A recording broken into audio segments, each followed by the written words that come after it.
அப்படிப்பட்ட மகான்கள் அவங்கெல்லாம். அதனால் அதே நிலை எல்லா மனுஷனும் கிடைக்குமானா கிடைக்காது. ஏன்னா மனுஷன் வாழ்க்கையை கடவுளையே மறந்துட்டு தெரிஞ்சுங்கிறோம். நம்ம எங்கேயாவது ஒரு சிலையை பார்த்தா சாமி வணக்கம் சாமின்ட்டு போகிறோம். ஆனால் அவங்களுக்கு எந்த நேரமும் இறைவன் அவங்க உள்ளத்தோடு கவர்ந்துட்டவங்க. அதனால் அவங்க இறைவனோடய கலந்துட்டாங்க. ஆனால் நம்மளால் முடியாத காரணம் நம்மளுடைய ஆசைகள், அதுக்கு தடையாக இருக்குது. அந்த ஆசையை எவன் ஒருத்தன் நீக்கிறானோ அவன் தான் அந்த ஞான பாதைக்கு வர முடியும். ஆசை இருக்கிற யாரும் வர முடியாதுமா.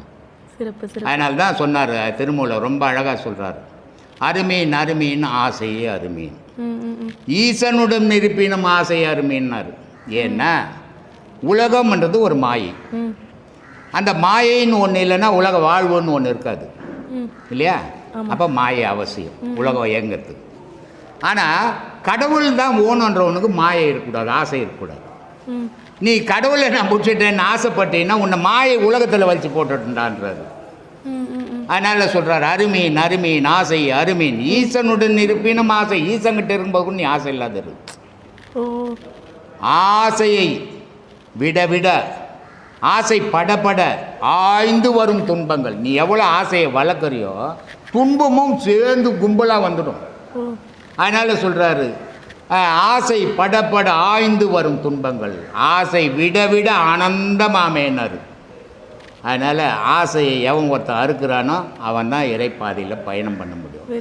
ஆசையை வளர்க்கணும், உலகத்தில் இருக்கிறவங்களாம் என்னை மதிக்கணும், உலகத்தில் இருக்கிறவங்களாம் என்னை சாமி சாமின்னு கும்பிடணும், உலகத்தில் இருக்கிறவங்களாம் என் காலில் விடணும் அப்படின்ற ஆசையை நான் வளர்த்தாவே எனக்கும் கடவுளுக்கும் தொடர்பே இல்லைன்னு அர்த்தமா. சிறப்பு சிறப்பு சுவாமி. சில பேர் ரொம்ப பக்தியாக இருப்பாங்க, இறை வழிபாடு பண்ணிட்டு இருப்பாங்க, பூஜை புனஸ்காரம் சம்பிரதாயத்தில் என்னென்ன இருக்கோ அதெல்லாம் சிறப்பாக செய்வாங்க. சரி. ஆனாலும் அப்படிப்பட்டவங்களோட வாழ்க்கையிலையும் தொடர்ந்து துன்பம் வந்துக்கிட்டே இருக்கும்னு நொந்து போவாங்க. இதுக்கு என்ன சுவாமி காரணம்? கடவுள் மனிதனை நெருங்க நெருங்க துன்பம் வந்துடும். ஓ. கடவுள் மனிதனை விட்டு விலக விலக இன்பம் வந்துடும். பிரமாதம். இது அறியாத பேசுவாங்க, நான் இவ்வளோ பக்தி பண்ணுறேங்க, எனக்கு ஏங்க கஷ்டம் வருது, அவர் சாமியை கும்பிட மாட்டாருங்க, அவர் கோடீஸ்வரனுங்கிறாருங்க அப்படின்லாம் சொல்லி இருந்தப்பாங்க. எந்த மகானாவது காரில் போனானா? இல்லை. எந்த மகானுக்காவது சோறு இருந்ததா? உண்மையான மகான் யாருக்குமே இல்லை. இல்லை. ஏன்? கடவுள் நெருங்கிட்டான், அதனால் அவனுக்கு சோறு கிடைக்கல.